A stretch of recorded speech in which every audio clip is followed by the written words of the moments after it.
Selamat pagi Bapak Ibu Saudara-saudara yang dikasihi oleh Tuhan Yesus Kristus.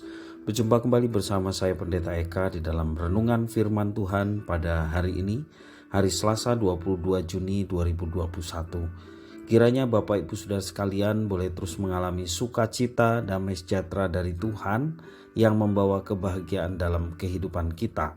Puji nama Tuhan. Firman Tuhan pada saat ini sampai pada pembacaan 1 Raja-Raja pasal yang ke-14. Dan sebentar kita akan merenungkan firman Tuhan dari pasal ini. Mari kita berdoa terlebih dahulu. Tuhan Allah Bapa di surga, terima kasih hari yang baru Tuhan percayakan pada kami.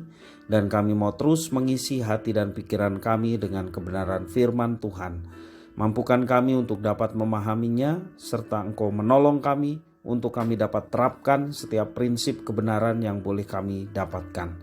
Terpujilah namamu Bapa, demi nama Tuhan Yesus kami berdoa. Amin. Saya bacakan ayat yang pertama sampai yang keempat, kelanjutan dari kisah Yerobeam. Pada waktu itu Abia, anak Yerobeam, jatuh sakit. Lalu Yerobeam berkata kepada istrinya, "Berkemaslah, menyamarlah supaya jangan diketahui orang bahwa engkau istri Yerobeam, dan pergilah ke Silo. Bukankah di sana tinggal Nabi Ahia? Dialah yang telah mengatakan tentang aku bahwa aku akan menjadi raja atas bangsa ini.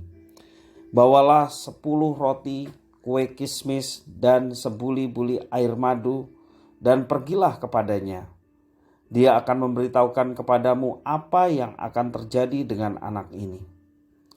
Istri Yerobeam berbuat demikian. Ia berkemas, pergi ke Silo dan masuk ke rumah Ahia. Ahia tidak dapat melihat lagi sebab matanya sudah kabur karena ia sudah tua.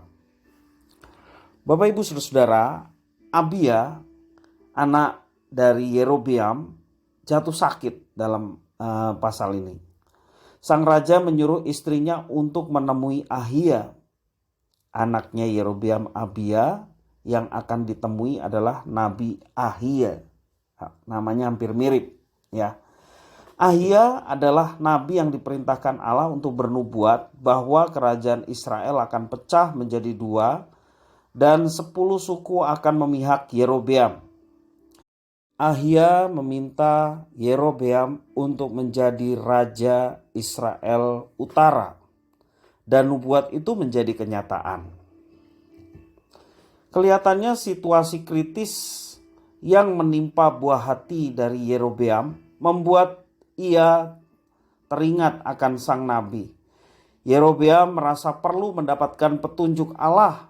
Dia merasa perlu mengetahui apa yang dikehendaki oleh Allah. Maka ia ingin mengetahui melalui Nabi Ahia. Pada titik ini terlihat bahwa Yerobeam memiliki niat yang baik sepertinya, ya. Sayangnya itu dilakukan dengan diam-diam. Yerobeam tidak berani menemui Ahia seorang diri. Mungkin karena gengsi, bisa jadi karena malu jika ada rakyat yang memergoki dia meminta pertolongan Allah melalui Ahia. Bukankah dia sudah memerintahkan rakyat untuk menyembah Allah lain? Nah, itu persoalannya. Kalau ada orang yang melihatnya meminta pertolongan dari Ahia, apa kata dunia? Maka istrinya lah yang dia minta untuk menemui Ahia. Bisa juga Raja Yerobeam ini malu untuk bertemu dengan Ahia. Tindakan macam ini sesungguhnya dibenci oleh Tuhan. Mengapa? Karena Yerobeam masih menjalankan politik pencitraan. Dia tidak berani menghadapi Ahia seorang diri. Dia malu terhadap rakyatnya yang diperintahkan untuk menyembah Allah lain, sementara dia masih memerlukan Allah Israel, Yahweh. Melalui Ahia dia ingin meminta petunjuk dari Allah Israel. Sehingga dia malu. Dia memerintahkan istrinya untuk datang kepada Ahia. Allah dalam nubuat Ahia membandingkan Daud dengan Yerobeam. Daud memang bukan Superman. Dia bukan manusia tanpa dosa. Daud telah berselingkuh dengan istri orang, bahkan membunuh Uria suaminya agar perselingkuhannya tidak ketahuan dan dapat mengambil istri Uria menjadi istrinya. Namun ketika Daud ditegur oleh Nabi Nathan, Daud bertobat dan berubah. Ini yang penting. Anak pertama Daud dengan Batsheba memang mati. Tetapi itu jugalah yang membuat Daud insaf, bertobat, sadar bahwa Allah tengah menjalankan keadilan, orang yang bersalah harus dihukum. Nah, Bapak Ibu Saudara yang dikasihi oleh Tuhan, Allah membandingkan bagaimana Daud yang telah berbuat dosa, namun dia bertobat, dia sadar akan dosanya dan berbalik kepada Allah. Sementara kalau kita perhatikan Yerobeam juga mengalami hal yang sama. Anaknya Abia mati dan sudah diberitahukan oleh Nabi Ahia bahwa anaknya itu akan mati. Tetapi dia tidak mau bertobat akan segala kejahatannya di hadapan Tuhan. Yerobeam tidak melakukan seperti apa yang Daud lakukan. Walaupun sama-sama anaknya mati, dia tidak bertobat. Ya. Ayat 17 jelas nubuat dari Ahia, nabi yang sudah tua itu betul-betul terjadi. Sesudah itu bangkitlah istri Yerobeam dan pergi, lalu sampailah ia ke Tirsa. Pada saat ia masuk melangkahi ambang pintu rumah, matilah anak itu.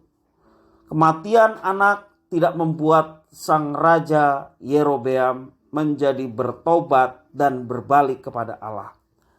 Meski Yerobeam memahami bahwa kematian anaknya itu sesuai dengan apa yang dinubuatkan oleh Nabi Ahia, tetapi Yerobeam tetap berkubang dalam dosanya, tetap melakukan dosanya.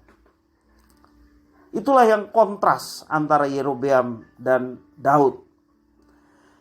Aneh sekali, dia minta petunjuk kepada Tuhan. Setelah Tuhan memberikan petunjuk bahwa akan terjadi malapetaka termasuk anaknya Abia akan mati, dia tidak bertobat, dia tidak berbalik kepada Tuhan, mohon pengampunan. Bapak Ibu Saudara, di bagian-bagian lain kita melihat bahwa Allah Israel, Yahweh, adalah Allah yang pengampun. Dia mau mengampuni umatnya ketika umatnya bertobat dari segala kesalahannya dan berbalik kepada Tuhan, sehingga Tuhan mengampuni dan tidak menghukum mereka. Kalau orang Niniwe saja yang sedemikian jahat di mata Tuhan, ketika mereka bertobat setelah mendengar khotbah dari Yunus, orang Niniwe bertobat dan Tuhan mengampuni dan tidak jadi menghukum. Saya yakin dan percaya ketika Yerobeam bertobat dan berbalik kepada Tuhan, hukuman itu tidak akan diberikan kepadanya. Allah seringkali menyesal terhadap penghukuman yang akan terjadi. Itulah tanda kasih Tuhan yang nyata dalam kehidupan manusia. Karena itu setiap kali ada kesempatan untuk bertobat, bertobatlah. Karena itulah kesempatan yang Tuhan berikan. Jangan sampai murka Tuhan menyala-nyala atas setiap perbuatan manusia yang telah menyimpang dan jauh dari apa yang Tuhan inginkan. Bapak Ibu Saudara yang dikasihi oleh Tuhan, jangan kita ndablek, jangan kita ngeyelan ya. Kalau diberitahu atau ditegur, apalagi teguran itu berasal dari firman Tuhan. Teguran itu adalah untuk kebaikan kita. Seperti firman Tuhan Perjanjian Baru memberikan penjelasan, barang siapa kukasihi, ia kutegur dan kuhajar. Sebab itu relakanlah hatimu dan bertobatlah. Wahyu 3 ayat 19. Ya. Tuhan mengasihi maka Tuhan menegur. Tuhan mengasihi bahkan Tuhan menegur dengan keras, yaitu kuhajar. Karena dia mengasihi supaya orang yang dikasihi berbalik kepadanya dan tidak melakukan penyimpangan-penyimpangan di dalam kehidupan. Bapak Ibu Saudara, seperti dalam konteks kita pada saat ini di masa pandemi COVID. Sudah jelas-jelas diperintahkan untuk pakai masker dengan benar, menjaga protokol kesehatan, Jangan kita menjadi orang yang bebal. Jangan menjadi orang yang dablek, ngeyel, ya. Bapak Ibu Saudara, seringkali orang berpendapat aku nggak pakai masker saja nggak kena COVID. Itu yang sering pakai masker ya kena COVID. Itulah yang disebut ngeyel. Seharusnya ketika itu terjadi kita berpikir yang pakai masker saja bisa kena COVID, apalagi yang nggak pakai masker. Nah Bapak Ibu Saudara, COVID itu ada. Kita tetap waspada. Kalau ada peringatan-peringatan untuk kita menjaga protokol kesehatan, mari kita dengar-dengaran. Ya, dengan demikian kita bisa menyelamatkan diri kita, keluarga kita, dan juga orang yang ada di sekitar kita. Ketika kita ditegur, ketika kita diberikan nasihat, mari kita merelakan hati kita.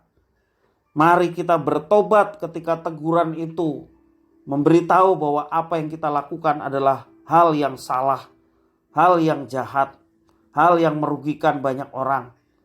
Kita rela hati dan kita bertobat seperti yang diajarkan firman Tuhan. Biarlah firman ini boleh menjadi berkat bagi kita sekalian.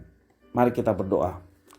Tuhan Allah Bapa di sorga yang kami puja sembah dalam nama Tuhan Yesus.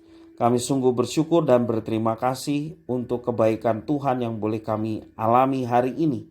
Biarlah firman Tuhan boleh sungguh-sungguh memberkati kami. Sehingga kami menjadi orang-orang yang rela hati. Tak kala kami diberikan satu peringatan, dinasehati. Apalagi nasihat itu bersumber dari firman Tuhan. Kami mau merelakan diri kami. Dan kami mau bertobat. Dan mau melakukan seperti yang Engkau inginkan. Berbalik dari segala kesalahan kami. Berbalik dari segala tindakan kami yang jahat. Yang tidak berkenan kepada Tuhan. Dan kembali kepada Tuhan. Mengikuti apa yang Tuhan ingin kami lakukan. Terima kasih ya Tuhan.